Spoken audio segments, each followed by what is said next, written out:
tools are out. You know what that means. This is a power steering pump. The one in there ain't working so well anymore.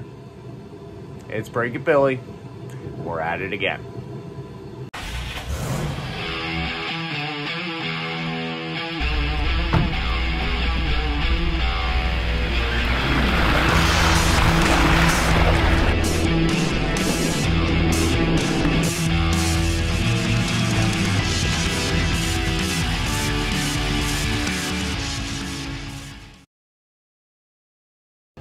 Hey guys, and welcome back to the channel. It's Jeep Life Podcast.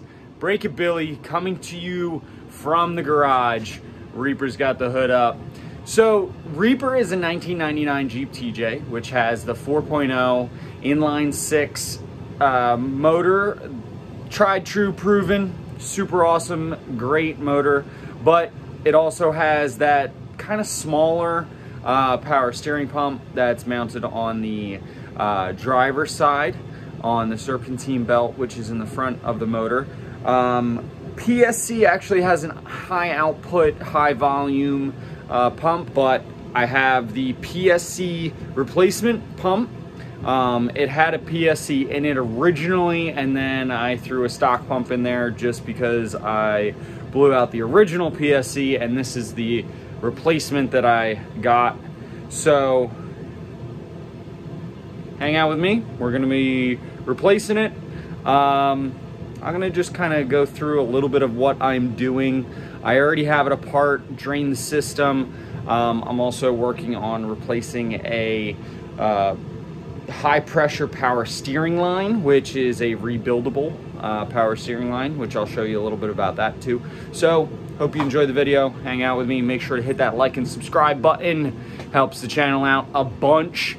And also, we record every Sunday at 7:30 live on YouTube and on Facebook Live. So make sure you head over to both those platforms, give us a like and a follow, and you're gonna live that Jeep life with us. Just remember, it's your Jeep life, we're living in it.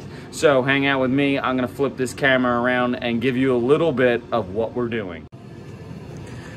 All right, guys, we are diving into it right now. So inline 6, which came stock in the TJs all the way from 1996 all the way to 2006.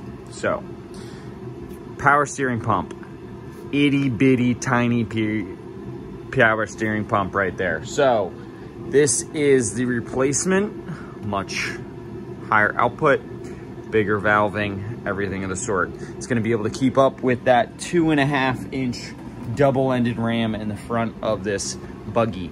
So right now I emptied the reservoir. It has a nifty little drain plug right there. So we're going to be emptying that fully as it's draining out on the floor.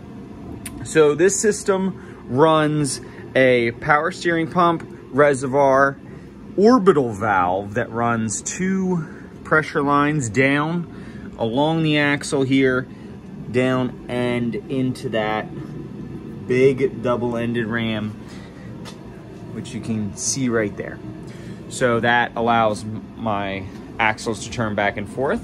Right now I have to replace the line that goes from the high side up to the power steering pump and replacing the power steering pump. So that requires me to remove these 2 bolts, one here and then one on the other side.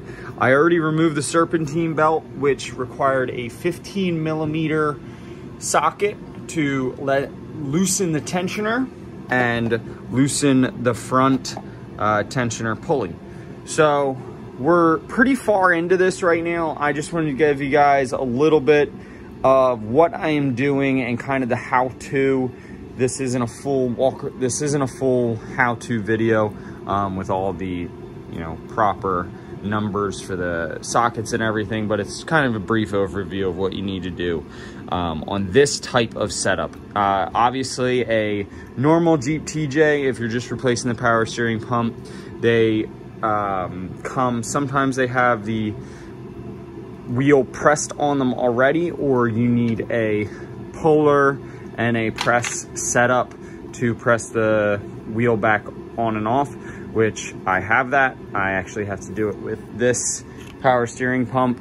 So I'm gonna just continue working through this, give you a little update in a few. Hey guys, and we are tackling some of these rebuildable joints on this power steering high pressure line.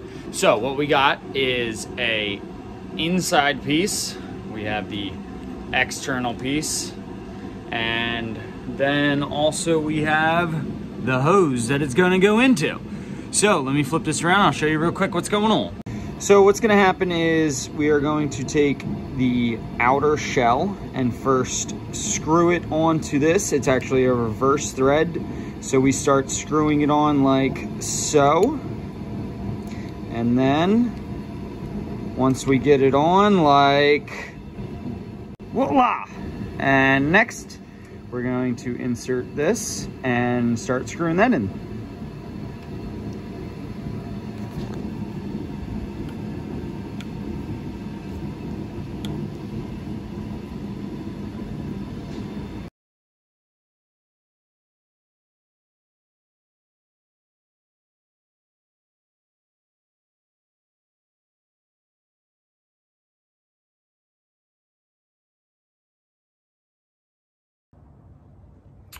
All right, well, it's the next day, and obviously, you can tell by my face, I am not very happy.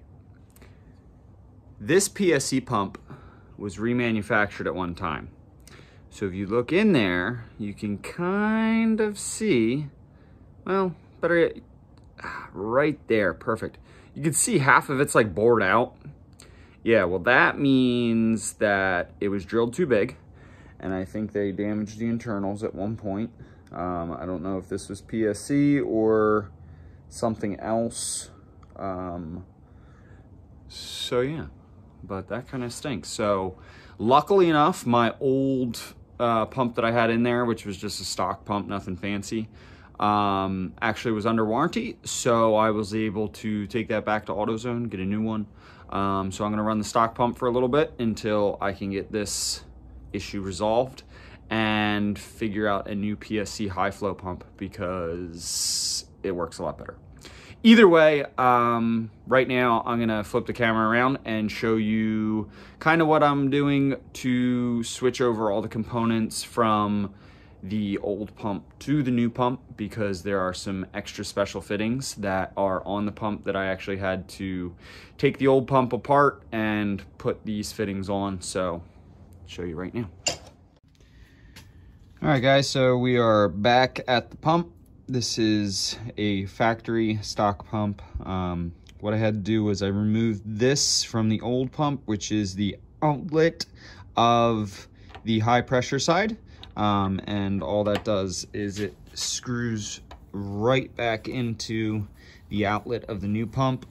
And then what I have to do is put the new reservoir feed line onto that, which is still on the old pump. So let me finish tightening that down. I'm gonna get the old one in and then meet up with you guys when we're back over at the Jeep.